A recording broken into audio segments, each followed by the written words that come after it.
Sejam todos muito bem-vindos, eu sou George Christian, estamos começando o programa Escutas Experimentais com este episódio de número 5, né, que é dedicado especialmente a Walter Smetak. Né? E o que a gente vai fazer nesse episódio? Nós começaremos a falar um pouco a respeito de nós, do nosso vínculo, digamos, com o Smetak, né? Como o Smetak chegou nas nossas vidas, né, de alguma maneira. Detalhes biográficos é algo que assim eu prefiro não comentar muito a respeito, porque eu vou inclusive compartilhar um link do vídeo O Smetak Visionário, né? Que foi feito pela Bull Records, né, para o relançamento, né, desses dois álbuns que ele fez. E eu ajudei na legendagem, né, para quem quiser assistir. E pronto, aí o lance vai ser escutar três peças que eu selecionei de Smetak, né? E a partir disso é que a gente vai realmente ter essa dinâmica da escuta de pelo menos 3 minutos. Se bem que uma que eu selecionei é bem curta, né? Dura 2 minutos sem alguma coisa. E depois da execução dessa peça de 3 minutos, a gente vai comentar e a gente vai finalizando, né, com as nossas considerações finais e é isso. Bora! Ok. É, então, eu gostaria de dizer como o Smetak chegou até mim primeiro, né, já que eu comecei com esse tópico. Foi longos anos atrás, lendo um caderno cultural do jornal à tarde, que eu vi aquelas esculturas esquisitas, que depois eu soube mais tarde que eram plásticas sonoras, feitas por um sujeito suíço chamado Walter Smetak. A minha familiaridade com ele começou a partir disso, desse meu impacto visual com as plásticas sonoras. Né? E eu era bem jovem quando eu li isso, eu acho que eu tinha uns 10, 11 anos. Puxa, Pois é, acredite. E daí, mais tarde, somente quando eu ingressei em letras na UFPA, ou seja, entre 2002 a 2007, que eu comecei a ter uma pesquisa, né, com a música experimental, mas antes, desculpa, eu havia lido nas revistas Bis, Showbiz, menções a Smetak, né? Eu me lembro até de uma lista de top 10 feita pelo Sérgio Brito dos Titãs e colocava o disco do Smetak de 74 no topo ali. Achei bem curioso isso. Aí eu fui atrás, né, a internet facilitou minha vida nesse sentido, né, porque são discos que na época nem foram relançados, só depois. Lembro que quando a Berinjela chegou. O CD do Smetak foi relançado por volta dessa época. Ed Braz, foi. você trabalhou, né? Na Berinjela, não é isso? Pois é, eu lembro de você lá. Daí, eu vi os CDs do Smetak ali pela primeira vez e eu tive a chance de ouvir alguma coisa. E eu fiquei de cara, a princípio com aquele estranhamento de não entender quase nada, né?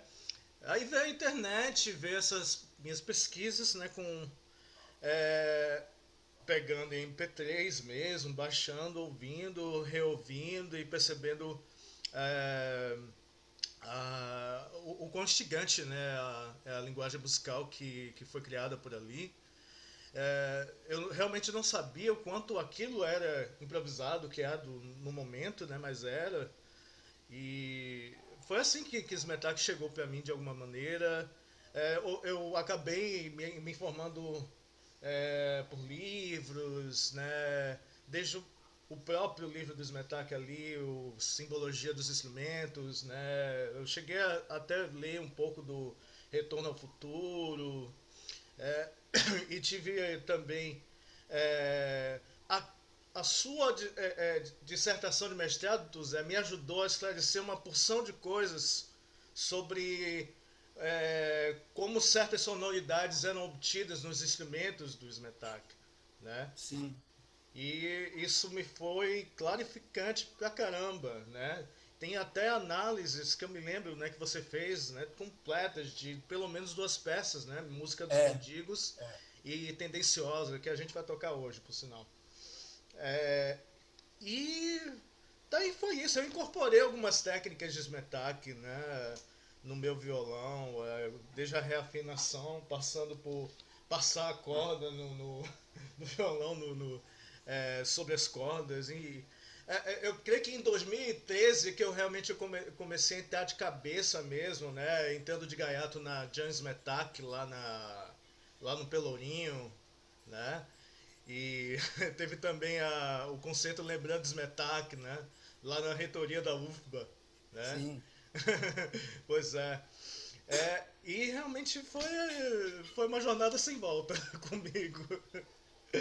É isso. Aí eu vou passar a palavra a vocês para Tu Zé que teve um contato mais direto com o Smetak, né? Deixou por último. Eu conheci Smetak, eu devia ter 14 anos. Conheci pessoalmente. Eu já tinha visto ele tocando algumas vezes na Sinfônica, que eu frequentava os concertos lá, mas não conhecia ele. Vi aquele cara naquela moto, aquele cara estranho, caladão, ele era caladíssimo na Sinfônica, não dava um pio. E eu, quando tinha 14 anos, eu entrei na escola de música, no primeiro semestre, no curso que hoje chama extensão, naquele tempo chamava preparatório, eu acho. Uma coisa Uhum. assim, me esqueci o nome agora, mas não era extensão, não. E aí eu era um daqueles meninos maluquinhos que ficava com a flauta doce, tocando para cima e para baixo, improvisando música nordestina, mixolídio, que eu não sabia nem o que era mixolídio, mas eu não sabia o nome do boi, mas eu sabia, conhecia o boi. Eu ficava aí, Smetak me viu, disse, menino, você não quer ficar com... Eu tenho um grupo de improvisação, qualquer coisa assim, você não quer vir aqui? Quero. Foi que eu conheci Smetak. Massa, massa. É de Brás? Sim, boa noite a todos. Eu conheci o Smetak já a obra, né? Não o conheci pessoalmente. Só em 91, com 20 anos de idade, eu estudava letras na UFBA e nessa ocasião os instrumentos estavam encaixotados, né? Numa sala que depois virou centro de cultura baiana, uma coisa dessa ligada à escola de filosofia, né? Ciências sociais. E ali eu conheci a Bárbara Smetak, aí fiquei sabendo da Associação dos Amigos de Smetak, do Zé de Abreu e tal. E dessa forma estabelecemos, né, uma amizade com a Bárbara e acabamos ajudando ela, assim, mesmo pegando peso, né? Limpando Sim, instrumentos, sim. trocando de uma sala para outra. E nessa ocasião eu tocava numa banda craque, né? Com Nancy Viegas, Grande, Neil Mustafa. inesquecível. Grande banda. Grande O banda. Tuzé foi um grande incentivador da gente, assim. Mas E, eu gostava, né? e aí, meu gato está aqui me atrapalhando. E a gente fez uma movimentação mesmo em torno, uma espécie de manifesto, né, denunciando o estado em que se encontrava o acervo da Dismetac, né, sem nenhum apoio, sem um local próprio. E por essa ocasião também aconteceu uma exposição na Suíça, né, Tuzé? Foi, E foram encomendadas algumas réplicas dos instrumentos com Bira Reis, Ira Reis. que ficou a cargo do nosso amigo Bira Reis. E aí pronto, nessa sequência a gente já gravamos um especial para a TV Futura de São Isso. Paulo, já improvisando. Tomei uma bronca de Bira Reis porque eu não sabia o nome de todos os instrumentos. Ele falou, ele me deu uma maior bronca. Como é que você se diz pesquisador de Smetak que não sabe o nome da Honda, rapaz? Puxa Tem que Funcionou, me estudar. essa boa importância. Funcionou. E aí foi dessa forma, né? Mais familiar mesmo. E alguns instrumentos, os instrumentos da família do pistão cretino, né? Passaram a fazer parte da formação da nossa banda. O André Borges fez uma adaptação para o sax cretino, usando boquilha de sax. Eu adotei o pistão cretino como meu instrumento, né? Até hoje, É, assim. Também ultrapassou o plano artístico, foi para o plano da educação também, musicalização infantil. Enfim, não desgrudei mais, assim, dessa obra microtonal, né? Uhum. Massa, massa. E Matheus? Boa noite. Eu queria, antes de mais nada, enfim, uma honra estar aqui participando dessa conversa, desse papo com essa galera boa aí. São amigos queridos todos. E, assim, a minha experiência com o Smetak é Tuzé. Basicamente, eu conheci Smetak através de Tuzé. Já conhecia, assim, de ouvir falar e tal, mas aí, quando eu tinha entrado no curso de composição lá na escola de música, Tuzé, logo nesse primeiro ano que eu entrei, Tuzé deu uma palestra lá no TCA, naquele evento que tinha mercado cultural, um evento saudoso, lembro. né, cara? Nancy Evento estava muito também, eu bom. acho. Acho que Nancy estava também. Eu Não? não conhecia muito a galera, não lembro Do bem de mercado quem cultural. tava, mas eu sei assim, eu lembro de algumas coisas primeiro, o que você falou da coisa com os violões, que aí eu pirei, né? Porque eu já, enfim, era meu instrumento e assim, eu já tinha uma busca minha pela experimentação, por novas maneiras né? Sim. Eu sempre fui muito inquieto, sempre gostei muito de artes visuais, gostava sempre de desenhar, sempre desenhei muito. E escultura, enfim. E aí, quando o Tuzé trouxe essas informações, eu pirei lá naquela. E aí eu lembro que logo que terminou a palestra, eu não conhecia a Tuzé, né? Aí fui em cima de Tuzé, pô, como é que faz para conhecer esses instrumentos e tal? Onde é que eles estão? Onde é que tá esse negócio? Cadê e tal? Aí Tuzé aí assim foi com calma assim, disse: "Não, tava na biblioteca nessa Na época biblioteca. da UFBA". Aí Tuzé disse: vamos ver".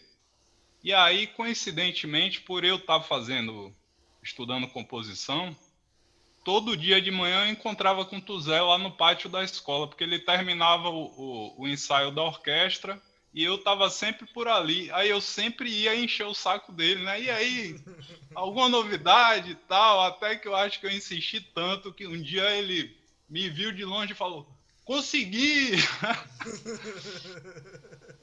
E aí tinha conseguido que a diretora, né, Tusa, Na biblioteca. da biblioteca concedesse a gente até acesso aos Aos sábados sábados, que pela manhã, durante uns 2 ou 3 meses.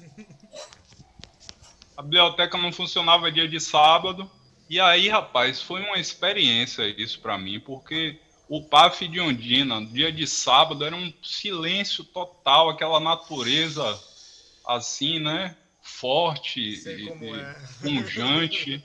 E aí, de manhã, 9 horas, aquela coisa serena, assim, a biblioteca vazia, né? A É. gente só tinha o segurança lá, muitas vezes, a pessoa que tomava conta, e ficávamos, às vezes, eu e Tuzé, a gente ficou por alguns anos, né, Tuzé? Muitos não, mas Uns 3 anos, mais ou menos. uns 3 Não anos. ficamos mais porque fomos expulsos, porque tiraram violentamente os instrumentos de lá de Foi, repente. Você lembra, né? lembro. De uma hora para Eu outra. lembro. Foi na ocasião Vocês daquela sabiam, exposição, né? foi quando requisitaram um centro de estudos baianos. Isso. O lugar onde ficava esse Metac ficou É, um centro de estudo baiano. A gente teve que sair em 3 É porque dias. coincidiu com aquela coisa da exposição grande que teve no MAN, né? Aquela última exposição. Ah, aquele Porque aí não aquele, conseguiu voltar. Os instrumentos saíram para ir para a exposição e aí para voltar a mulher não permitiu. Que aí ficou aquele impasse não e fica tal. mais. Que doido isso. Foi por aí. Bom, Foi difícil, a gente. mas minha Foi coisa é difícil.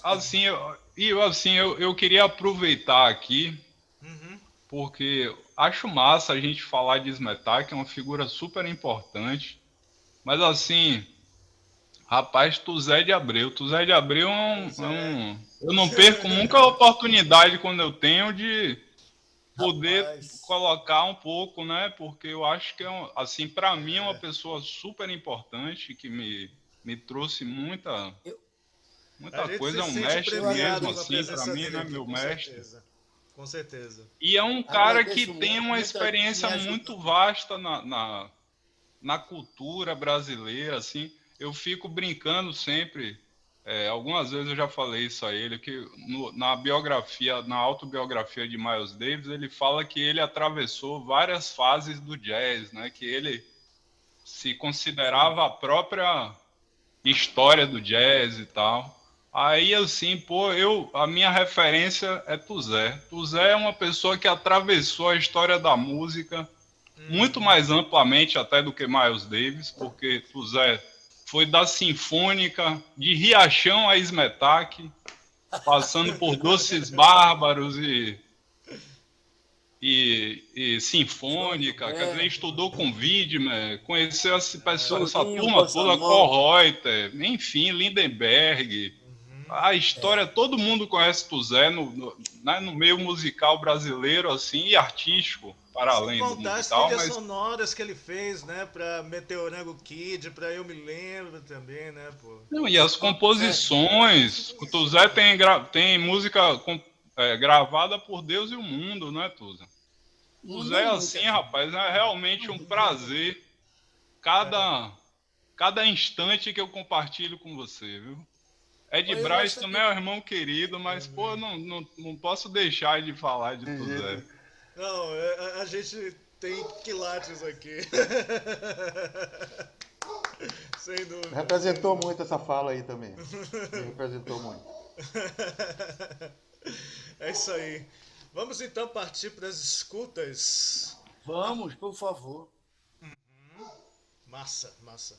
A primeira peça que eu selecionei é de um vinil que foi o Compositores da Bahia, volume 2. O nome da peça se chama Redução, da peça de teatro Vir a Ser. Né? Eu acho que é o primeiro registro gravado como os instrumentos de Smetak, de fato, né? Porque eu sei que ele teve um histórico como músico de rádio, né, Tuzé? Confirma isso? Mas isso foi antes de chegar na Bahia. Ele ainda não Ah, era o Smetak do qual nós estamos falando.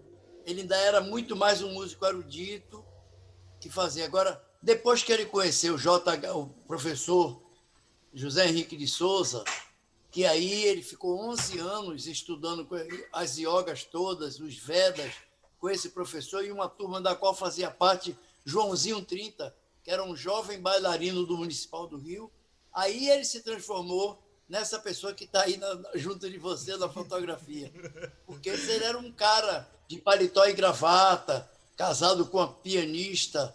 Que ele mesmo conta que ele ficavam os dois tocando Beethoven chorando. Ele no uau. violoncelo, ela no piano. Aí, depois desses anos, quando ele veio para a Bahia, ele já era esse aí.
Essa peça é tão reduzida que dá pra tocá-la todinha e sem problema nenhum, né?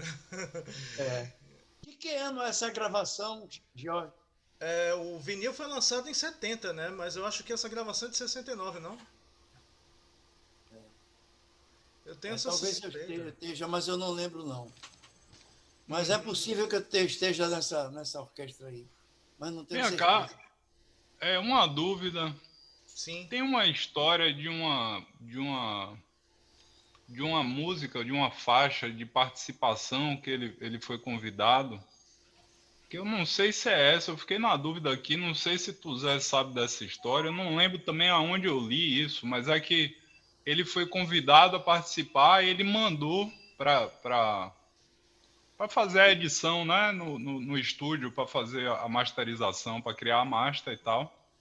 E aí o técnico de som, quando chegou a música dele, o técnico de som não entendeu nada. Soube E disso. aí botou outra música no lugar.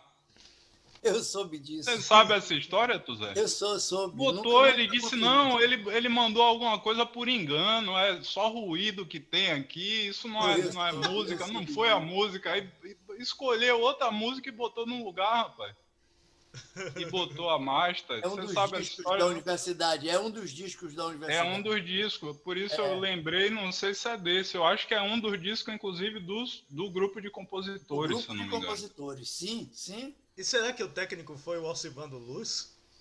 Não, foi alguém que foi fazer. A Eu Silvana acho que foi no gravava. Rio. Foi no Rio, foi alguém que foi Tá. fazer mixagem, master, A provavelmente. master, Era para uma coisa gerar a nova. master Que era uma coisa nova. na hora de fazer a compilação, aí ele não entendeu nada da faixa e Eu me lembro da conversa, agora eu não tenho dados concretos, não. Mas eu lembro dessa história. me fez lembrar, né? Essa. Pois é, eu acho essa faixa em particular fascinante pela riqueza, né? Eu acho que é um piano sendo tocado com baquetas, né, macias, né? De feltro, com algum cello. Eu reconheci também um trompete, eu não sei, mas eu acho que tem também instrumentos dele, né? Aí nessa Tem um jogada. instrumento cíclico que eu não consegui identificar o que é. Que fica. Eu não consegui identificar o que é. Tem flautas de êmbolo. Ô, Christian, acho que Falta de aí êmbolo tem. acho Oi? que aí são instrumentos dele, cara, já. Sim, sim. Mas eu Eu não. acho que aí já total, não sei se você É. viu a ficha técnica, mas eu acho que todos os instrumentos aí, inclusive os sopros, os Falta de êmbolo metais tem. aí. Parece que tem um metal. Parece que tem um pistão platino. Você viu, Ed? Logo Eu no achei, eu Um acho, ataque. Então, né? um ataque, É. Logo no início. sim. E êmbolos e Êmbolos o tem tipo, bastante. o tipo de sonoridade dos instrumentos de arco também são dos instrumentos dele. Ali não são instrumentos de orquestra convencionais, não. Ali já devem ser os choris e tal. Aham. Porque, veja, Christian, ele começou a criar instrumentos já em 64. Em 70, ele já tinha muito instrumento. Já estava no Muito. processo de colocar mesmo a coisa dele, né? Interessantíssimo. E já nem usava mais instrumento de orquestra. Eu lembro de ter visto uma foto, por exemplo, de um grupo enorme tocando só instrumento dele, como se fosse uma orquestra já smetakiana mesmo. Teve várias vezes, inclusive muitas vezes na. Como é o nome? Museu de Arte Sacra. Lembro que a gente fazia muito concerto lá. E muita gravação lá. Não sei por que o pessoal preferia. Sim.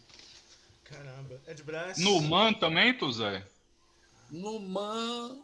Não. No Man só foi aquela vez com as filhas de Guti Pinho. Aquela que você foi. No Man só foi aquela. Não, eu digo com ele vivo. Os concertos com ele no vivo. Man, não me lembro, não. E na reitoria tinha muito Na também. reitoria, né? sim. Na reitoria onde tinha mais. Interessantíssimo. Eu fico imaginando onde isso deva ter sido gravado. Será que foi na própria reitoria? Eu não me lembro também, não lembro, não. Não lembro disso, não. Os discos autorais dele eu lembro quase tudo, mas esses feitos pela UFBA, dos compositores, eu não lembro, apesar de achar que participei, mas eu realmente não lembro. Acho que foram gravados no Museu de Arte Sacra, a parte dele. Uhum. Acho que um personagem interessante aí nessa época também, nessas gravações, na parte técnica, é o Djalma Correia, né? Sim, Percussionista, que também era. sim, Ele, assim como Alcivando Luz, Alcivando fazia mais mixagem e tudo, mas o Djalma, ele ganhou um gravador, né, do Coy Holter emprestou, né, isso. aquele Nive, né? É, Esse Nagra, né? O Nagra para Nagra, ele. Ele gravou muita coisa, assim. muita Algumas dessas coisa, gravações muita aí coisa. foram feitas pelo Djalma Correia. Djalma E quando Corrêa se cantou. fala em Smetak também, uma outra participação interessante do Djalma Correia, né? É porque ele foi responsável, né, Tuzé? Eu nunca tinha ouvido falar nisso. Pela parte elétrica dos instrumentos, né? Sim, Ele ele ajudou ajudava na toda parte essa elétrica. parte elétrica. Porque vocês não estão sabendo, mas ali embaixo, onde ele trabalhava, ali eram duas oficinas. Uma Isso, de Smetak, a que ficava mais à direita de quem entra, e a esquerda era de Djalma, isso. onde Djalma fazia coisas eletrônicas para a escola, para Smetak, para todo mundo, fazia emendas de fita, fazia Isso. coisas ali. Eles eram vizinhos de porta. É interessante, não se fala muito, né, nessa presença do Djalma aí, que foi importantíssimo. E ele é um dos primeiros compositores, né, eletroacústicos, assim, É, sim, é um dos negros no primeiros. Brasil e tal. Em 64 ele Uau! já estava tocando no Vila Velha, no Nós, por Tocou, exemplo, né? foi, Ele tocou uma peça tocou eletroacústica, bateria, tocava bateria. bateria e Bateria. com uma faixa eletroacústica, bateria processada, né? Mas era mesmo bateria, É, né? com os músicos, com Gil, Caetano, Fernando Sim. Lona, Perna, tudo era bateria. É porque ele contou aí que nesse show ele lançou uma composição chamada Bossa 2000 DC. Aí eu perguntei a ele, mas Bossa 2000 depois de Djalma Correia? Ele, não, depois de Cristo, né? Ok, galera. Vamos então partir para a segunda faixa Vamos. a ser escutada, que é Mantram, do álbum de 1974, né? Que foi produzido por quem? Caetano? 74, não é 71, e eu tô maluco. Foi Não. produzido. É uma história engraçada, interessantíssima. Porque Uhum. Rogério Duarte Gil e eu, queria muito que falavam, pô, bem que Smetak tinha que ter um disco, tinha que fazer. E Caetano via, ficava na dele, não disse nada, nunca falou nada, nem sim, nem não, nem talvez, como diz minha música. Falou nada. Aí um belo dia, ele chamou a gente e fez assim: é o seguinte, minhas músicas de carnaval estão fazendo muito sucesso. Que tinha um negócio que vocês não sabem, que na Poligram, naquela época, tinham os artistas que faziam sucesso de crítica, que era Caetano, Gil, Chico, Milton, e tinha o pessoal que dava dinheiro, que era Aldair José e uma galera que eu não sei. E aconteceu um pequeno milagre. As músicas de carnaval de Caetano, a partir de Atrás do Trio Elétrico, davam dinheiro e davam sucesso de crítica. Então ele ficou com a moral da zorra. Aí ele chamou a gente, fez: eu tive uma ideia. A Poligram está querendo que eu faça um novo disco de carnaval. Eu também vou aliar, que eu não estou querendo sair da Bahia. Então eu vou pedir a eles para virem gravar aqui e para gravar o disco de Smetak também. Foi assim que Caetano produziu. Que cara retar, esse Caetano é foda, viu? Aí os caras trouxeram, rapaz, o equipamento todo técnico, a porra. Foi feito onde hoje é a sala do couro, que antigamente era um espaço vazio, que ficava o ar-condicionado central. Os comandos do ar-condicionado central do TCA. Então armou-se tudo lá. Aí Caetano foi o mentor. Agora a produção mesmo foi Roberto Santana. Roberto Santana foi contratado para, como o Caetano disse assim, para gritar. Roberto Santana entrou aqui para gritar: vai! Que era a especialidade dele. Então foi assim que foi feito o disco. Interessantíssimo. Muito bom. E essa faixa inclui o instrumento que é tido como predileto dele, a vina, não é isso? A vina. Tão predileto que no livro são mais de 8 páginas só da vina. Os outros tem várias páginas com vários instrumentos, mas na simbologia. A vina tem 8 páginas com foto, com tudo. Entendi. Enfim, vamos escutar Mantram, do álbum... Mantra, eu adoro. Não sei se é mantra ou mantra, não sei como é, não importa, mas eu gosto. Joia, massa. Vamos nessa.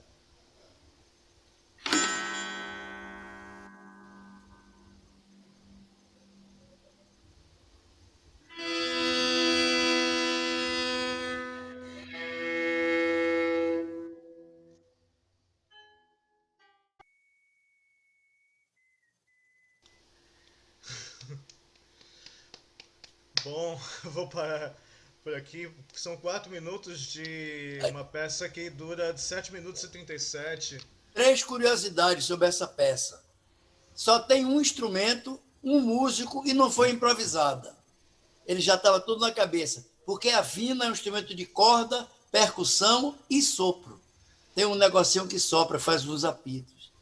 Ele estudou pra caramba para tocar essa música. Incrível. Acho que essa é a única faixa do álbum que a gente tem a sensação de que realmente foi planejada mesmo, né, Tuzé? É verdade. Tem outras mais planejadas também, mas nenhuma igual a essa. Essa foi bastante mesmo planejada. O Ibitu também. O Ibitus e Beija-Flores também foi planejada. Era até escrita, porque eu cantei o Ibitus e Beija-Flores. Foi escrita, Interessante que esse disco, né, Tuzé, você pode me corrigir se eu estiver errado, mas é uma outra abordagem bastante diferente do Interregno, né, do disco seguinte. Bem diferente. Que ali sim é o conjunto de improvisação, com violões microtonizados. Não, o Interregno levou 2 anos para ser feito. Eu toquei 3 faixas, mas eu caí de paraquedas, que ele mandou me buscar, que queria uns sons longos. Mas quando eu cheguei lá, já estava tudo pronto. Eu só fiz, sei lá, uns enfeites. Assim, não sei nem porque que ele mandou me chamar, porque já estava... Já esse não. Esse já tinha muita coisa feita, que a gente fazia. Então, aí quando foi fazer o disco, foi só arrumar. Agora, tem muita coisa improvisada. Agora, outra coisa engraçada que eu quero sobre esse disco. E aí, tem muita coisa que era na hora, feita na hora. Aí foi resolvido assim. Aí depois a gente vai editar. A gente grava tudo, porque tem que ter faixa, para o tamanho de faixa, esse negócio todo. Aí, eu não sei que fosse o Roberto Santana ou o próprio Gil, que fez assim. Bom, então os Metálicos, vocês vão gravar tudo isso, gravar, e depois Gil e Caetano, que têm experiência no assunto, vão editar no Rio de Janeiro. Eles vão editar. Aí o Rio Metálico retou. Não, eles vão botar as vozes deles! Não! Aí eu tive um papel importantíssimo, porque eu briguei com os Metálicos. Você tá maluco? Pô, o cara tá fazendo um disco pra você. Você conhece esses caras? Você acha que eles vão fazer isso? Aí ele fez, só fez isso. Aí acabou ali. Vamos ver, né? Vamos ver. De fato quis. Nem Gil e Caetano eu botava. Já iam fazer qualquer coisa. Porra, doido para fazer o negócio dos Metálicos. Agora os Metálicos estavam paranoico. Virou. A impressão que dá é um disco mais fácil, mais palatável, né? Digamos assim. Eu acho. Mais pop, digamos assim. Eu acho. Mais pop. Eu acho. Pop em termos de Metálicos. Eu também acho. Eu concordo com você. Eu concordo. Dá para tocar no Spotify. Essa mesmo dá. Esse tema, rapaz, eu me prometi 1000 vezes botar a letra nesse tema e me esqueço. Vou ver se eu me lembro agora.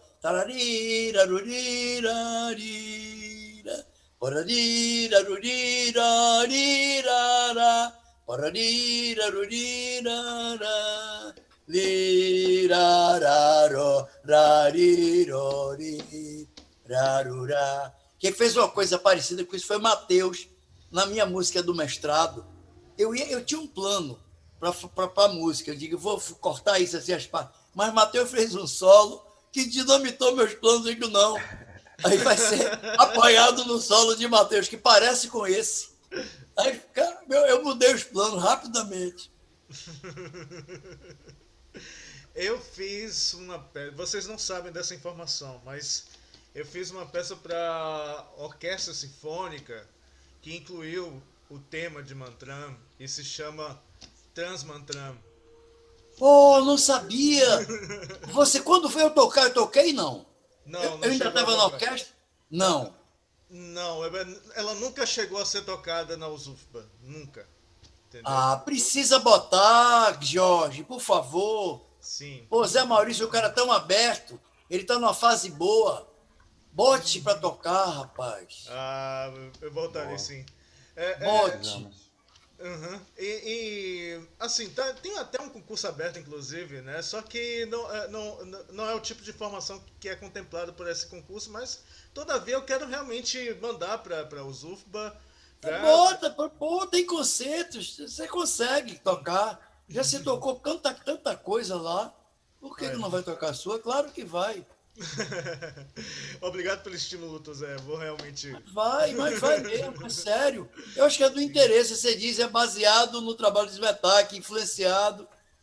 É importante. Fala com o Paulo Lima, que ele é um bom advogado para isso. Muito bom saber. É, Engraçado, né? Vocês falando disso, assim, eu me dei conta de uma coisa, Zé, que essa tradição da escola de música, que vem dessa, que acho que é um assunto aqui transversal, né? Talvez o último representante mais, enfim, mais caracterizado, talvez tenha sido o Piero, né? Dessa sim, dentro da foi orquestra, com muito esse, né? importante. Essa Muito pessoa importante, Piero. que influencia essa pegada mais contemporânea na música. Hoje em dia a gente não tem, né? Alguém lá dentro, assim, com esse perfil, digamos, né? Mas nesse concerto que eu toquei lá no Senhor do Bonfim, mas teve uma outra música que não era, que era esse perfil. Eu não toquei. Interessante uma música, com atabaques e orquestra sinfônica, as Alabês. Eu não gostei muito, não, mas era interessante. Era uma coisa curiosa. Mais diferente. Mais Não, mas eu diferente. digo assim, de ter um regente, alguém que Sim, dê suporte a esse tipo de é coisa, né? verdade. Porque Zé Maurício, Porque ele aceita e faz, mas ele não é da alma dele, não. não é da cara. Não é Ele da é alma dele, maravilhoso, não. Zé Maurício É e uma pessoa Paulo. maravilhosa. Mas não é da alma Paulo. dele, não, reger isso. Paulo, Paulo aquele outro Lima. regente. Paulo, Ah, Paulo, O regente Paulo do coro, Novaes. Paulo Novaes, também é um cara maravilhoso. Eu É. lembro que eu cheguei a ensaiar umas coisas minhas com ele. Ele super aberto, elogiando a minha peça, né? Mas assim, a gente não tem um Piero mais lá dentro Não tem hoje, né? Pierre, é verdade, faz falta. Não Nós tem nem tocamos Piero, sua nem música. Widmer, nem nenhum mais desse. Não tem, não. É verdade, você tem razão. Nós tocamos Isso sua parece- música, Matheus, eu lembro. Eu toquei sua música na Sinfônica. Foi com Piero, né? Piero Pierre, Regina. eu lembro, eu toquei. Eu estava na. Piero era uma figura, né, Tuzé? É. Piero era uma figuraça. Era uma figuraça. É Um dia ele verdade. brigou comigo no ensaio e disse: Eu não vou reger isso, cadê a partitura? Eu falei: Não tem partitura. Ele: Eu não vou reger. Ensaie você. Aí saiu do ensaio e me deixou lá. Eu ensaiei nesse dia a orquestra. Aí saí, fui lá tomar um café com ele na cantina, acalmei ele e tal. E no outro dia ele ensaiou. Figuraça. Eu me lembro que eu toquei, tenho certeza que toquei sua peça. Sim, Absoluta. tocou. Você tocou até Pistão Cretino, tinha um solo pra Eu não me você lembro, lá. mas eu sei que eu toquei. É. Com certeza, Jorge, com certeza você consegue. Vai dar um pouquinho de trabalho, mas não é muito, não. Porque é do interesse a escola precisa mostrar. De uma renovação. Ter uma e ficar. Quer dizer, não deixar esse fogo apagar. A escola precisa. Isso é. Eu concordo. O intuito da orquestra era esse, e a coisa desvirtuou, né, bastante, eu acho. Rapaz, eu toquei música de todo mundo que sem imaginar, de tudo quanto foi aluno. Algumas péssimas, outras muito interessantes. É normal, faz Claro. parte. É, É assim que a gente aprende, né? Tocando, né? é, Coisa José, fica no papel só, não. é. Eu tenho uma coisa para falar aqui, gente. Eu não sei como é que tá aí, Jorge, sua bom, condução. não, ainda temos tempo, pode continuar, por favor.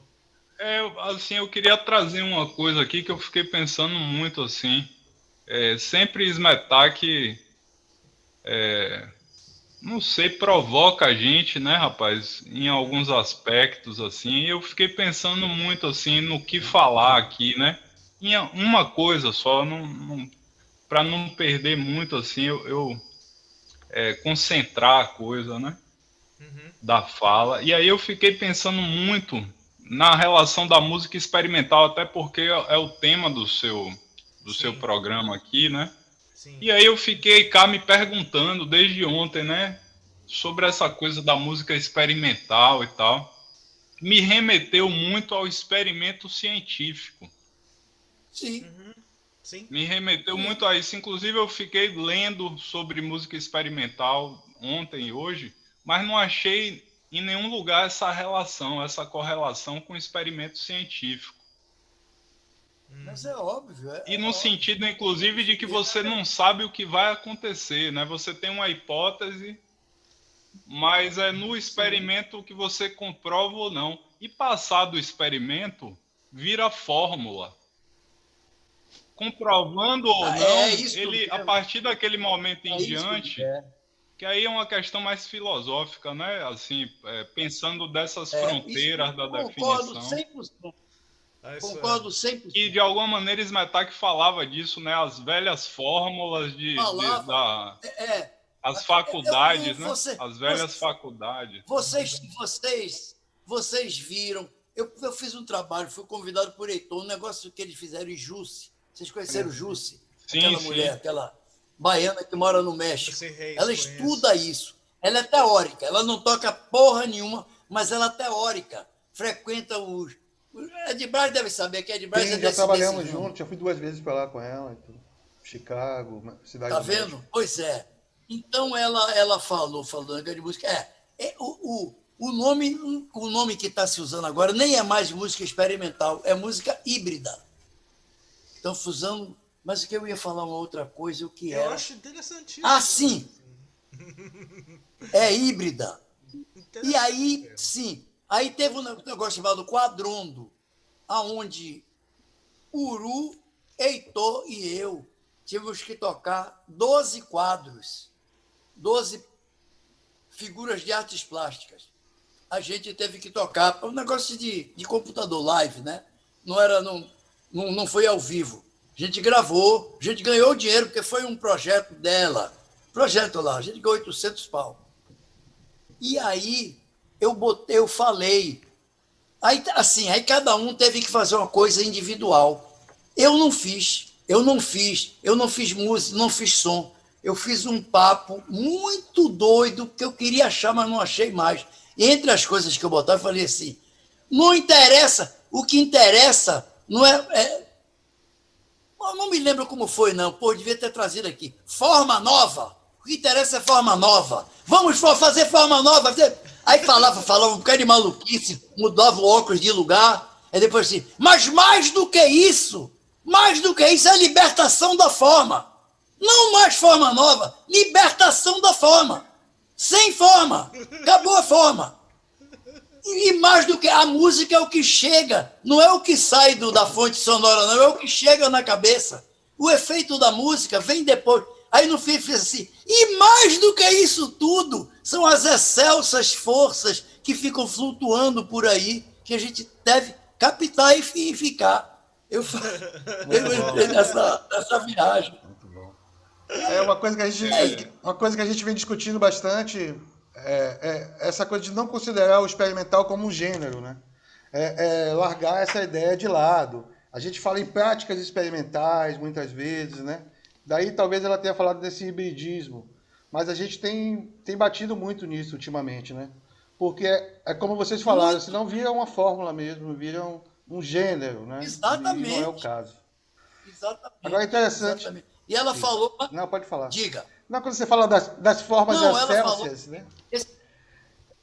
As formas. Não, porque aí fala primeiro em forma, forma nova, depois não mais forma nova, libertação da forma.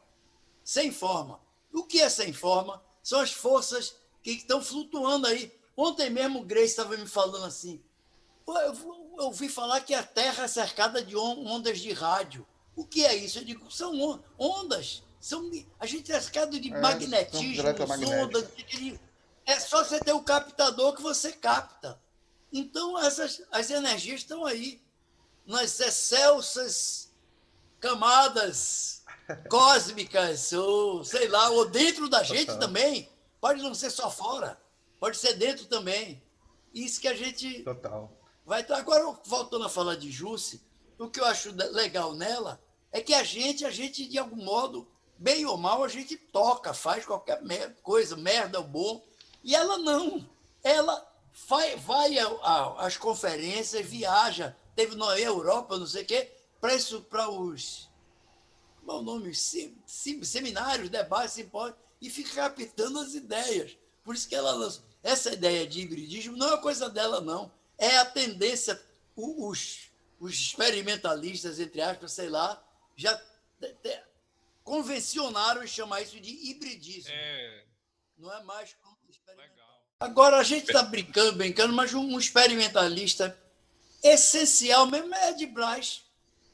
Ed Braz, eu não me lembro de ter visto ele fazer outra coisa que não fosse isso. Pode até ter feito e eu não vi, mas eu não me lembro. Eu só me lembro dele, ele é um virtuoso no cretino. Só me lembro dele fazendo experimentalismos. Hoje em dia me interessa muito pensar, né, sobre essas práticas, né? Porque nos últimos 7 anos eu organizei diversos concertos, né? Festivais, tal, colaborei com muita gente de fora, assim. Justamente, e eu fui mudando o ponto de vista, né? Tipo, eu fiz muito, né? 30 anos fazendo. E hoje em dia me interessa muito, além de fazer, pensar, né? Refletir sobre essa prática, né? Então, quando você fala, só para concluir essa coisa das forças sutis, né? Dos campos eletromagnéticos, hoje em dia faz muito mais sentido para mim esse lado pensador do Smetak, porque até então eu não entendia nada, eu não fluía muito bem, né, nos textos, né, digamos assim, metafísicos. E hoje em dia me representa muito, né, esse tipo de pensamento, que está em concordância com vários pensadores, né, atuais, com várias culturas, né, com essa redescoberta.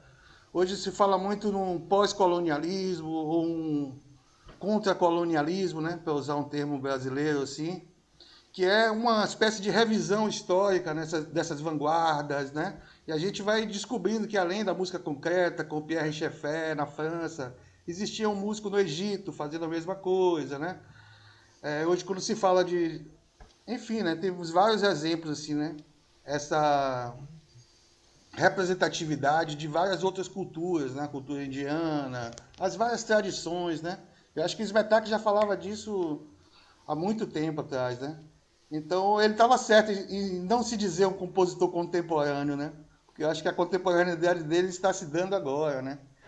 E também a influência dele que eu vejo, para além das plásticas sonoras, nesse contexto hoje da música de invenção, música experimental, como a gente queira chamar, né? Eu acho que a influência dele hoje está muito mais está além, né, das plásticas sonoras, mas sim numa filosofia de improvisação, né, que é isso que vocês fazem. Tuzé dirigiu por algum tempo grupos de improvisação, grupo de estudos, né, com o João Meirelles. Acho que eu não tive a oportunidade de participar. Não dirigi, não, eu participei. Não dirigi né? muito, mas não. você é um aglutinador, né? Isso aí assim, fez né? Isso fez parte desse período onde a gente teve essa experiência lá, né? Foi e lá, aí era uma galera que eram meus colegas e eu fui convidando um monte de gente, Leonardo ia muita gente, sábado de Paula manhã. Carneiro, Entendi. Estevam foi, não, Dantas, Ed? João e Guilherme Não, eu estava em São Paulo, provavelmente. Acho que eu estava morando em São Paulo. Eu Guilherme, ficava convidando. Eu Guilherme, convidava João, quem estava na minha roda, Paula, eu levava pra lá. É verdade. Aí é isso. Eu acho que hoje, o que fica muito do Smetak hoje para essa cena atual, né? É essa filosofia da improvisação, né? Muito mais do que as plásticas sonoras, que você tem o Marcos Carasati, né? Tem algumas pessoas que trabalham mais nessa linha de construção de instrumentos e tal, o próprio Matheus e tal. Mas eu acho que o que ficou mais é essa filosofia da improvisação, né? Essa consciência do improvisador, né? Eu tenho uma Só teoria. uma coisa, que eu não sei se cortou a minha fala da coisa mais importante que eu queria falar, que é do concerto de Ouro Preto. Vocês chegaram a escutar isso? Não, Não. nunca escutei. Eu Eu tenho falei do notícia, mas não vi, não. experimento científico, que esse concerto de Ouro Preto foi o próprio experimento científico, que a igreja começou a tremer toda, Eu só parecia que ia tremia. explodir. Foi. Que é Uau. o próprio Eu não experimento, estava, aquele não, experimento que mas eu ninguém sei sabe o disso. que vai acontecer e de repente todo mundo O saiu Smetak, correndo. ele falou várias vezes que ele poderia construir uma bomba de som, de infrassom, eu acho, que poderia matar as pessoas sem destruir nada, Olha aí, ó. sem derrubar, Uau. sem quebrar Ô nada. José, isso virou uma realidade, né? Já Hein? existem os canhões sônicos. O Ah, Brasil tem é? três. Tá É para vendo? dispersar multidões. Eles usam frequências capazes de até de danificar os seus órgãos internos. No Chile, eles usaram no ano passado no Chile. Um absurdo. Lá no Oriente Médio, nessas guerras mais recentes agora, usaram muitas armas Sônicas. Né? de Rapaz! características E o som, sônicas. você não ouve o som, Não né? ouve. É Infrações. infração, não ouve. Infrações e Você, parece ultrassons que... também. Ultras, né? Porra. Essa história, né, que o pessoal fica sentindo dor de cabeça, aí quando vai descobrir tá com um tumor, tá com hemorragia interna. Tá rolando muito isso aí ultimamente, né? Porra. Caramba. Essas guerras híbridas, digamos, né, que Um charuto aqui em homenagem às Smetak. E a vocês. Mas isso, assim, eu quis trazer essa ideia do experimento científico Foi dele ótimo. dessa maneira, porque era uma coisa que ninguém sabia o que ia acontecer, nem ele próprio. Era um próprio experimento mesmo a história. Né? É verdade. Galera... Mas Christian ia falar alguma coisa, o que era, Jorge? Diga aí. Você ia falar, foi interrompido. Eu tenho uma teoria de que Smetak foi o pioneiro histórico da ideia da livre improvisação mesmo, aqui no Brasil. Eu não sei se isso poderia ser corroborado. Não, eu não tenho certeza se foi. Agora, ele foi muito incisivo. Para mim foi, sem dúvida.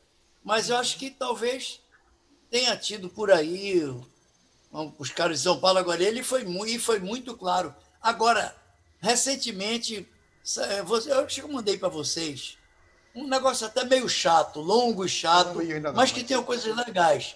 E tem uma coisa que o cara botou, até Matheus disse, é uma epígrafe sua, porque é uma coisa muito importante, o Smetak falou isso várias vezes. No que eu faço não tem nada a ver com música. Não é música. Agora, a desculpa dele era eubiose. Tudo bem. Tudo bem, porra, ele tem direito, né, todo mundo. A desculpa dele é eubiose, não tem nada a ver com música, não sou artista, não sou músico, já tinha sido, ele quer dizer, eu fui músico, ele dizia assim, eu tinha sido músico.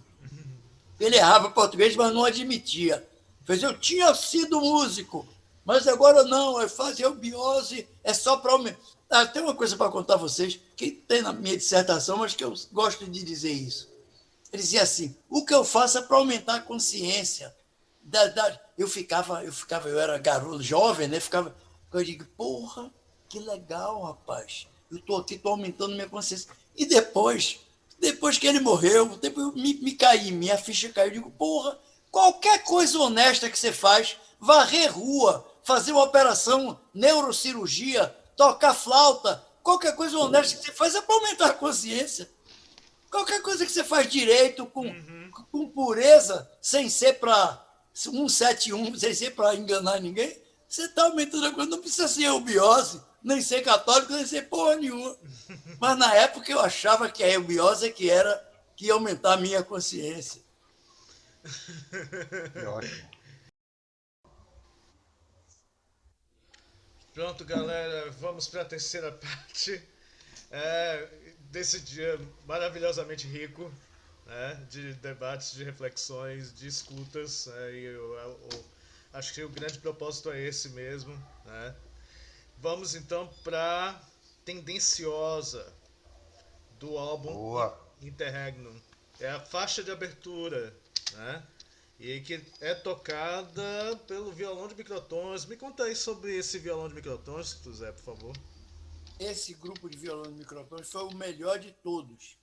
Eu participei do primeiro que foi feito, que foi com Jereba, Gilberto Gil, Fredera, Rogério Duarte, eu e Capenga.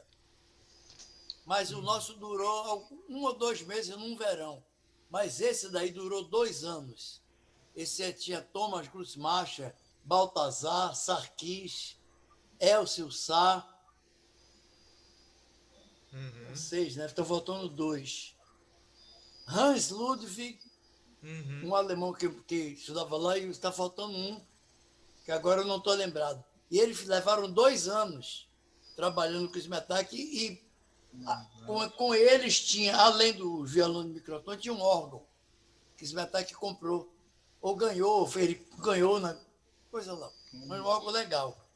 E eram só eles, mas eu fui surpreendido um dia que o Carlos Pita, que era o produtor, veio me chamar. O Smetak estava chamando para fazer. Mas minha participação é pequena, em 2 faixas. Mas eles ficaram 2 anos trabalhando para fazer esse disco. Pois é. E eu sinto que é um álbum ainda mais urdido mesmo, né? E elaborado para realmente ter essa cara de álbum de fato, né? Só refrescando a memória, Zé. Thomas, Baltazar, Hans, Samuel da Mota, Samuel da Mota, que eu esqueci, pronto.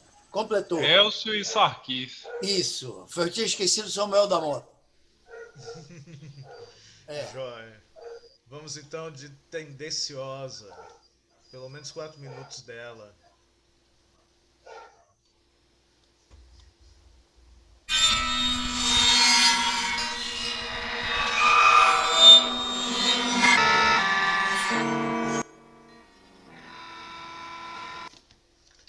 E é isso.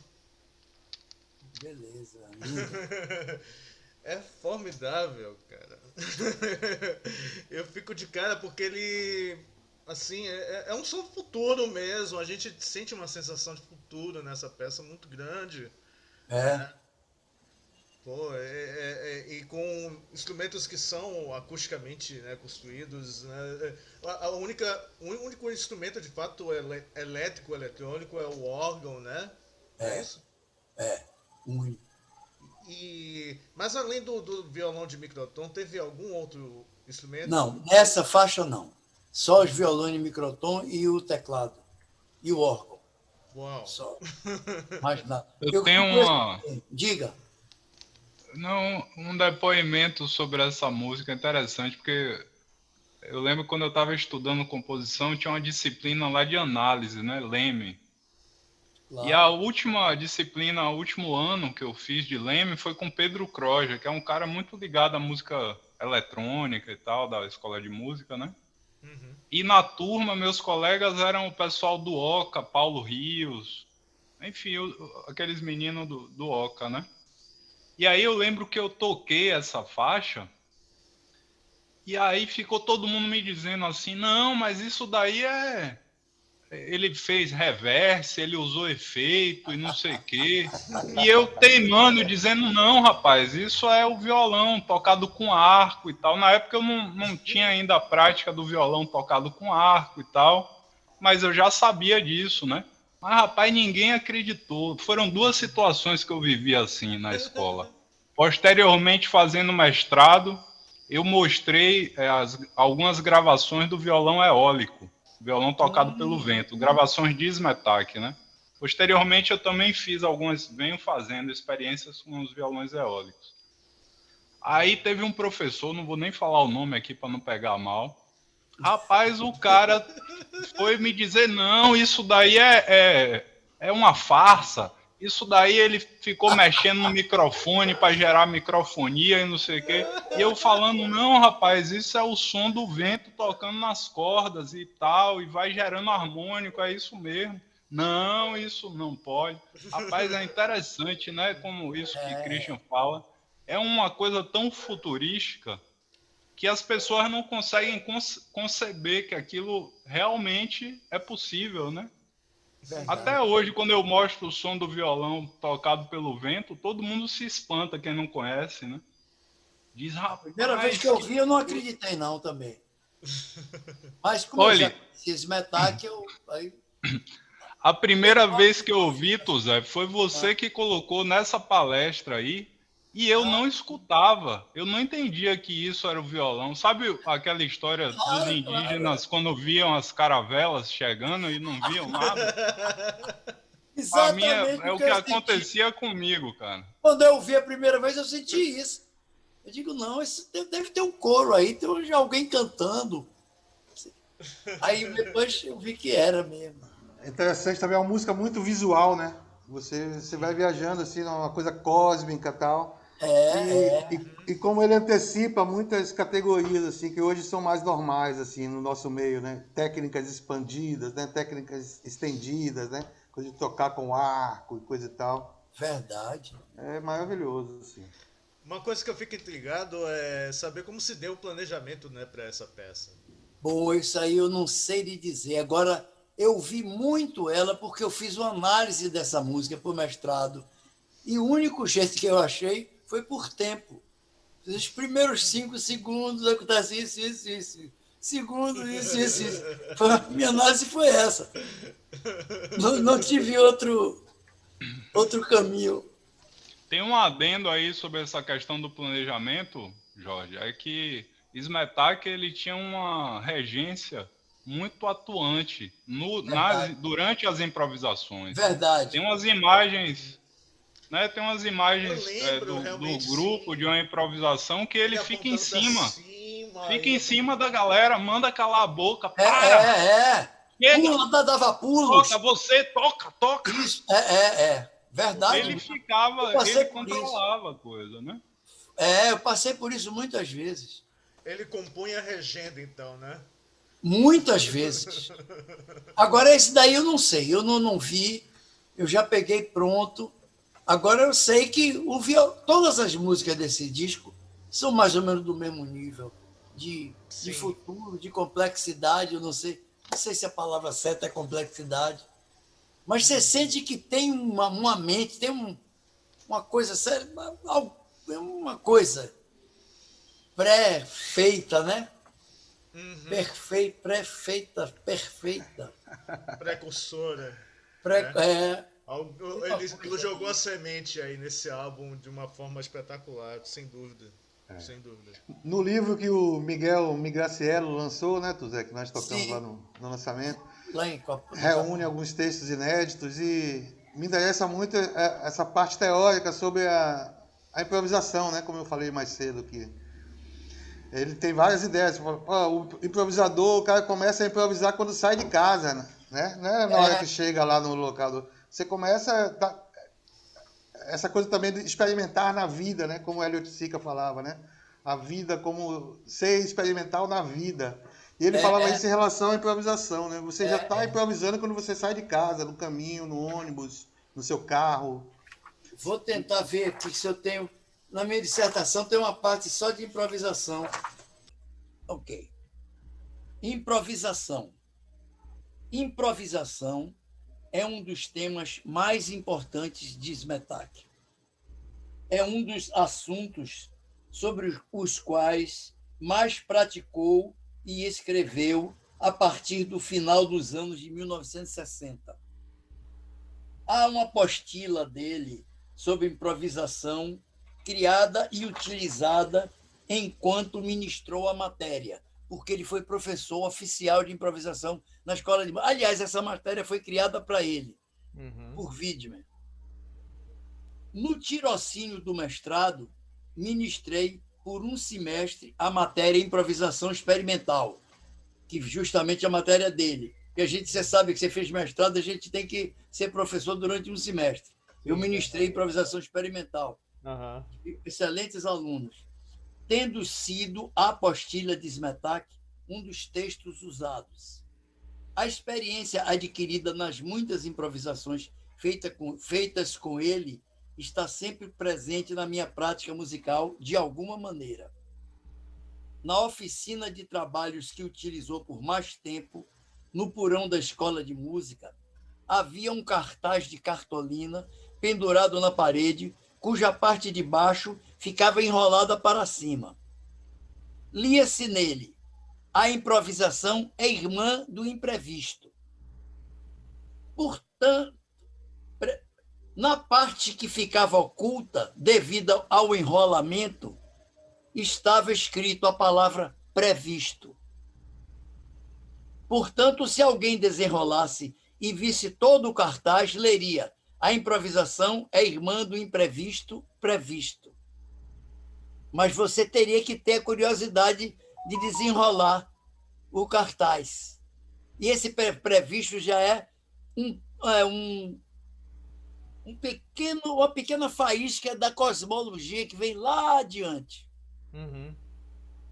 Das muitas improvisações feitas por ele com diversos grupos, além das editadas para o primeiro disco e das aproveitadas sem edição para o segundo disco, foram gravadas mais ou menos precariamente em gravador de rolo várias horas.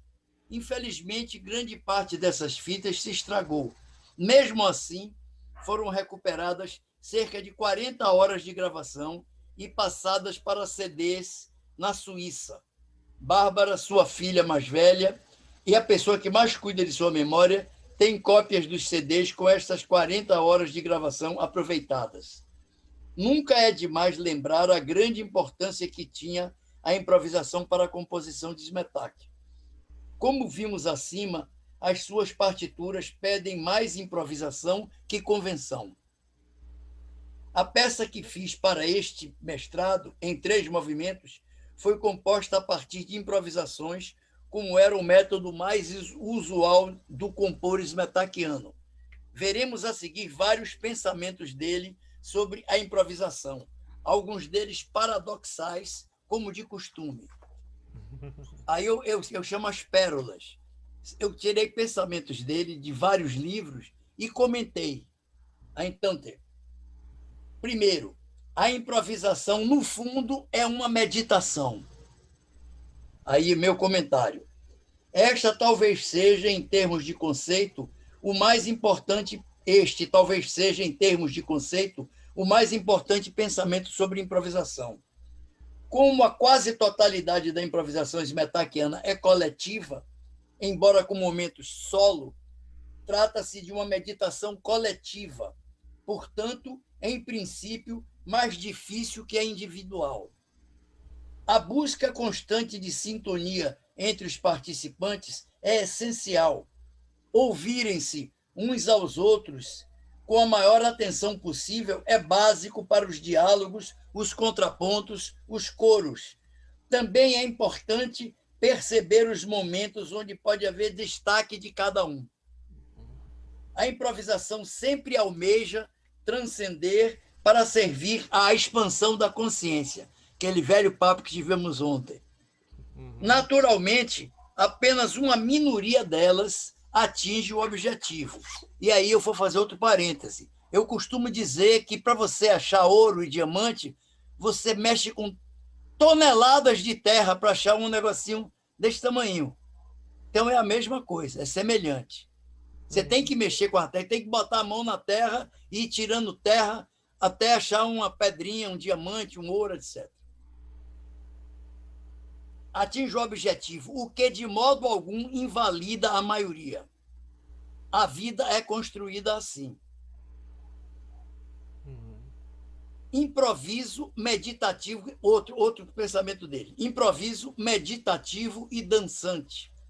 Smetak sempre considerou a dança uma manifestação essencial.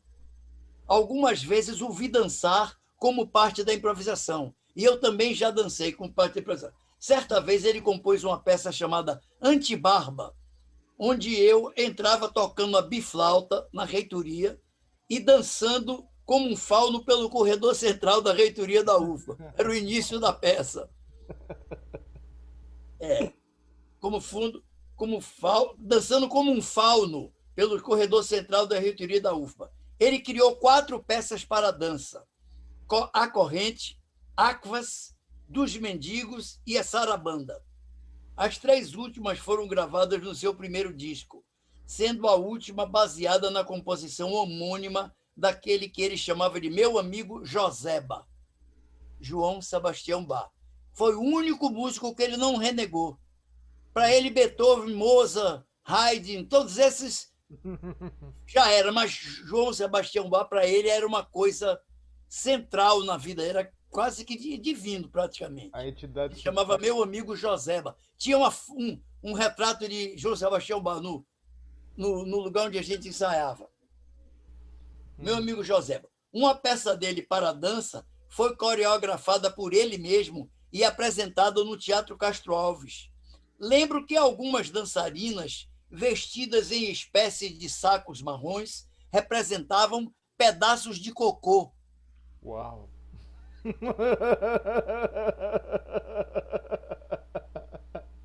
Outra, a improvisação é muito importante na composição. Por tudo que já foi escrito, essa ideia é óbvia. No entanto, está aqui para enfatizá-la e mostrar que Smetak a colocou claramente. Está bem visto que o que ele mais considerava composição, sobretudo neste interregno tendendo à consonância, você sabe o que é isso? Isso é importante, muito importante. Vou resumir isso de acordo com a eubiose, mas pela lógica você vai entender claramente. Claro que terão outros ângulos, outras maneiras de definir, mas para ele a vida começou, tudo começou na consonância. Foi a primeira grande conquista do homem. Depois, a era da consonância. Depois foi mudando para a era da dissonância. Nós estamos agora entrando na era da consonância, mas até aquela época dele, a gente estava no interregno entre a dissonância e a consonância. Eu, por exemplo, sempre falei isso com ele e com todo mundo, que eu sei que eu sou da consonância. Eu sei, não sei explicar porque, eu sei intimamente que eu sou da era da consonância. Eu sei, percebo. E não acaba aí. Depois da longa era da consonância, vai entrar na era que é o objetivo de todos nós, que é da causa-sonância. Quando você se identifica com a causa. Não precisa mais labutar. É o lixeiro se transformando quando já acabou o lixo. Que eu colhi frases dele e eu mesmo faço comentários. Alguns bestas, outros... Tem música... Sua dissertação, tem que ler. Enquanto o Tuzé tá procurando aí, eu vou trazer a história de novo lá, porque ficou cortado e tal. E eu faço questão de deixar aqui esse registro gravado, que é para as pessoas que não conheceram a história, né, Ed? Você me ajuda aí, por favor. Que é sobre o concerto que ele foi convidado no Festival de Ouro Preto para fazer lá. E ele foi fazer um concerto lá numa igreja e...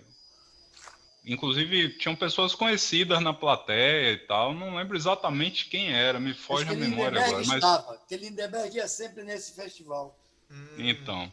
E aí ele tava tocando sozinho, pelo que eu sei, órgão. Tava tocando um órgão lá nessa igreja.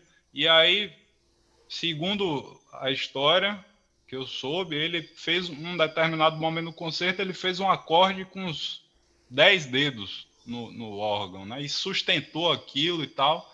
E aí, para concluir, ele resolveu botar o nariz, botar uma 11ª nota.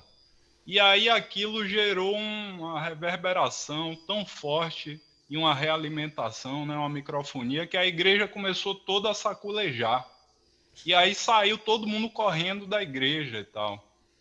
Eu sei dessa história. Isso para mim eu nunca ouvi falar em uma história parecida com essa, assim. Eu acho que em termos de experimento, também e ele tinha essa coisa com a ciência, né, forte, Smetak tinha esse barato com a ciência aí. Sim. Eu acho que isso é um Ele exemplo estudou de física. experimento. Ele estudou física, som, acústica. Estudou muito acústica. Eu vi o livro na casa dele, um livro branco, grosso, em alemão, de acústica. Acho que tem tudo a ver isso que o Matheus fala aí, né? Desse lado científico mesmo da pesquisa do som, né? Da ciência, da física do som. A gente vai ver isso de forma mais clara no projeto Ovo, né? Isso. Isso. Projeto Ovo, que é maravilhoso, assim. Isso, Você já isso. pode falar um pouco melhor aí? Não, infelizmente nunca foi feito. Mas o ovo era ao mesmo tempo estúdio e instrumento. Era um ovo com um terço debaixo da terra, e desse terço debaixo da terra tinha um chão, e nesse fundo tinha água que era com altura controlada, podia ser mais ou menos, e ventiladores dentro da água, para girar ela para um lado ou para o outro. E as paredes internas do ovo eram cobertas com cordas. De piano, não sei, de qualquer coisa que arranjar. Nunca foi feito, mas muitas coisas foram escritas sobre ele. Perfeito. Eu acho que teve uma instalação, um museu. Teve, mas foi fake. Foi legal, foi bonito, foi interessante, mas não foi a mesma coisa, não. As meninas que fizeram aquela coisa do Solar do União fizeram um ovo. Primeiro que o original era para ter 22 metros. Esse tinha, sei lá, uns 4, talvez. 3, 4 metros. Era legal. Dava uma sensação, quando você entrava nele, dava para você entrar. Era interessante. E parece que o projeto caminhou, né, na época um pouco. Acho que ele conseguiu até um arquiteto, né? Foi Silvio Robato que ia fazer. Que ia fazer e tudo. E tinha muito coisa de caro. ser no Planalto Central, né? Também que já é uma área O assim. original era no Planalto Central, era para ser lá. É uma área muito conhecida nesse campo do esoterismo, assim, né? Isso. É uma área que tem um campo eletromagnético específico. Isso. Perfeito. Tinha que ser virado para o norte, não sei o que. Era cheio de detalhes. Uau. Tinha que ser É o cientista mesmo, como diz Matheus. Um cientista e um místico também, né? Duas coisas, né, engendradas, né? E é uma coisa fascinante. É porque essa separação não isso é uma coisa existia, que- né? Antes do iluminismo Isso vem não muito da existia. eubiose. A gente. Tudo tem a ver com eubiose. Os 22 metros são os 22 arcanos, que eu não sei direito o que é, mas que ele falava muito. São 22 arcanos. São seres importantíssimos. Sobre a eubiose, eu vou fazer uma coisa maliciosa de brasileiro. Você sabe que ele brigou com o Jereba e comigo seriamente várias vezes, porque a gente não queria estudar eubiose. Que Gil estudou, Rogério Duarte estudou mais ainda, e a gente não queria nada. Aí um dia ele até me botou para fora. Ele fez: vocês são vagabundos, não querem estudar, só pensam em namorar, não vai estudar eubiose. Aí eu digo: você está falando assim, então vamos embora. Ele fez: não, fique aí porque você toca bonitinho. Mas não era sobre isso que eu ia falar, não. Mas não era sobre isso que eu ia falar. Eu ia falar outra coisa de eubiose. Assim, os 22 arcanos. Assim. Aí, Carlinhos, do oboé, Carlos Rodrigues, irmão de Helena, que ele morreu, era oboísta da Sinfônica de Campinas, estudou eubiose e foi longe. Foi um grau, porque tinha vários graus de eubiose, né? Smetak era mestre, mas você ia em vários graus. Ele foi um grau alto. E ele tinha muito tempo sem vir à Bahia. Quando ele veio, ele me encontrou e fez: Zé, eu queria que você me levasse onde estão os instrumentos de Smetak. Eu digo: vamos lá. Levei ele começou a chorar. Cada instrumento que ele via, ele começava a chorar e dizia: isso é isso. Esse vermelho é porque não sei o que lá. Não sei o que lá. Explicava tudo. Aceitava, claro. Aí me lembrei de uma coisa. Isso, quando ele veio aqui, era mais ou menos 2008, 2010, por aí. E eu me lembrei que um dos dogmas, um dos pontos principais da eubiose é que em 2005 o Avatar Maitreya, que era o novo Cristo, iria nascer no Brasil, em 2005. Aí eu me lembrei, juro por Deus, que eu não falei com nenhuma intenção. Eu falei mesmo, sinceramente, de Carlinhos. Nós estamos em 2010, digamos. Era bem para frente, em 2005. E o que aconteceu? Disse que o Avatar, a Maitreya, ia chegar em 2005. Como é que foi? Houve um pequeno atraso. Rapaz, eu fiquei com vontade de rir, mas não ri, não. Fiquei sério. Isso houve um pequeno É brasileiro mesmo esse, né, Tuzé? brasileiro. Esse é brasileiro mesmo, esse Buda Fica Maitreya é naquele meio prazo. brasileiro. Não achou uma data mais redondinha para chegar, né? Frase incrível essa. Houve um pequeno atraso. Ele até já morreu, coitado. Cara, já morreu. Aham. Morreu jovem. Bom, eu acho que a É, gente tá nos 7 minutos, né? A gente pode conversar um pouco a respeito da vida posterior de Smetak, então, né? Para, enfim, a gente encerrar a conversa, Que vida, né? como vida posterior? Como assim? Com os concertos, né? Tudo que tem acontecido de 2005 para cá, Sim, depois que ele morreu. Ele morreu em exatamente. 84, olha. 84, é. E a gente está Isso. tão Ah, presente, né, rapaz? Que coisa impressionante. É, olha, eu Agora, isso, falei muito. modéstia à parte, eu previ isso desde cedo. Eu digo, Smetak, agora que está começando o Smetak. Isso vai pois render. é. Isso não vai acabar aqui, não. Eu me lembro que eu falei isso lá na. Aí Gilberto Gil, você tem razão, Gilberto Gil me apoiou. Gilberto Gil era um grande esmetaquiano. É porque ele era um cara tão. Tinha tanta coisa. Tinha, não, tem tanta coisa dentro dele que acabou isso sendo diluído. Mas ele foi. Ele estudou eubiose bastante, só perdeu para Rogério Duarte, frequentava as aulas, discutia com o Smetak. Ele é padrinho de Uibitu. Olha Smetak só. botou ele para ser padrinho de Uibitu. Ele foi ligadão mesmo na eubiose. Maravilha. Uau. E ele também desenhou o bicéfalo, né? Exato, ele fez um instrumento que Smetak construiu, aquele violão com 2 braços. Foi bolado por Gilberto Gil. Foi invenção de Gil. Smetak apenas construiu, Aham. mas a criação é de Gil. Quando eu vi o Glenn Branca tocando ao vivo, uma guitarra de 2 braços, só que não exatamente como um bicéfalo, que forma um X, mas sim totalmente assim, horizontal, né? Uma Fender assim. Eu lembrei imediatamente do bicéfalo, cara. Que legal, hein? Olha só. Eu, Gringo eu queria copiando. falar uma última coisa aqui, eu prometo que eu não falo mais nada. Não, mas Oxente, fale, rapaz, Que é o- que promessa é essa? Não, mas Não porque, prometa não, poxa, fale. tem Tem pouco que ser o tempo cachê, aí, tem eu que acho valorizar que. seu Oportunidade cachê. agora, Matheus, fale, por favor. Tem que valorizar seu cachê, tem que falar até o fim. Não, Mas é que manda assim, aí. pra mim, a coisa que ficou assim de mais impactante foi ter entendido de que a música, de uma maneira muito mais clara, né?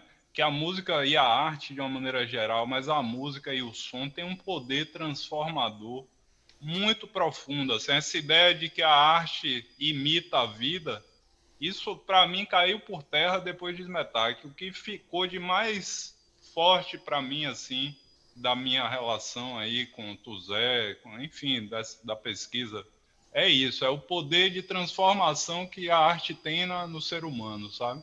Smetak fala muito disso, né?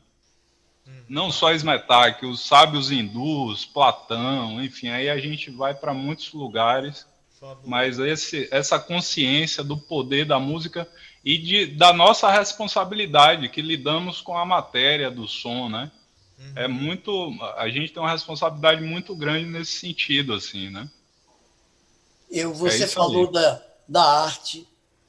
Para mim, quem matou a charada grandemente foi um maluco francês chamado Antonin Artaud.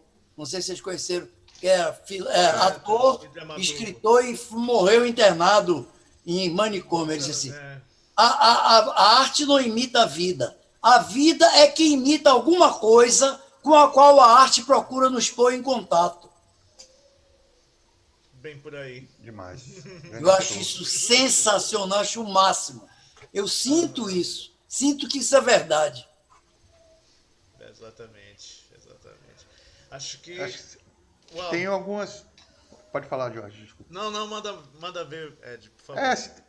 Eu destacaria assim, né, desdobramentos, a atualidade, Smetak na atualidade, É aquele projeto do Reinvented, né? O Smetak Reinventado, que Sim. veio lá sim. do. Que Sim. tu Zé mesmo viajou para. Que eles convidaram. Fui para Tu Zé foi Berlim. para Berlim. Fui 2 vezes a Berlim. E eles 2 convidaram vezes. cinco compositores, né? Para reinterpretar, para criarem peças, né, inspiradas nos instrumentos de Foi Smetak e muito bom. tal. Foi muito bom. Em Berlim, eu fiz uma pequena oficina, igual que a gente faz aqui, e falei, e fiz uma palestra, e até meu sobrinho, que fala que é americano, fala bem inglês, estava lá por coincidência e ele me ajudou. Foi ótimo. Legal. Porque eu falava, dizia, Nicolau, como é isso aqui? Eu falando em inglês, que alemão, nem pensar. Aí Nicolau me ajudou, foi ótimo. E o outro ponto também é agora, mais recente, né? Esse ano, o relançamento dos 2 discos, né? Pelo selo pela Sim, Blue sim, sim. Records. Inclusive, quero deixar aqui registrado que tem para vender. Bárbara tem. E tem interesse em vender. Ah, chegou para Bárbara já? Não, já tenho com ela. Eu não sei se ainda tem muitos, mas eu sei porque há pouco tempo eu peguei 2. Sim. Eu fiquei achando que eu tinha perdido os meus, fiquei. Se bem que agora a gente está numa cruzilhada que não tem nada a ver com o Smetak, nada. CD, rapaz. Para onde é que vai o CD? CD Vai, pra mim vai é virar mais- o vinil. É, Vai virar Mais- realidade. Vai Mais um entre guardando aí. outros. Justamente. Galera, a gente vai encerrar por agora. Muito Agradeço muitíssimo pela presença de vocês. Foi bastante enriquecedor. Smetak, obrigado. Tuzé, obrigado. Matheus, obrigado. Ed Braz, muitíssimo obrigado. A gente temos um excelente episódio aí para editar. E é isso, galera. adorei. Arampálaga! Salve-se quem souber, porque poder ninguém poderá mais. Isso aí. Grande Vocês abraço. Smetak Com que certeza. inventou isso, não fui eu, não. Com certeza. Cuidado para não ferir os ouvidos. Seus ouvidos, o jarro quebrou. Cuidado para os cacos de não ferirem seus ouvidos. Abraço. Maravilha. Grande. Até, vou dormir. Valeu. Um beijo pra todos. Tchau. Beijo, Beijão. abraço. Tchau, tchau. A Liv aqui, Liv.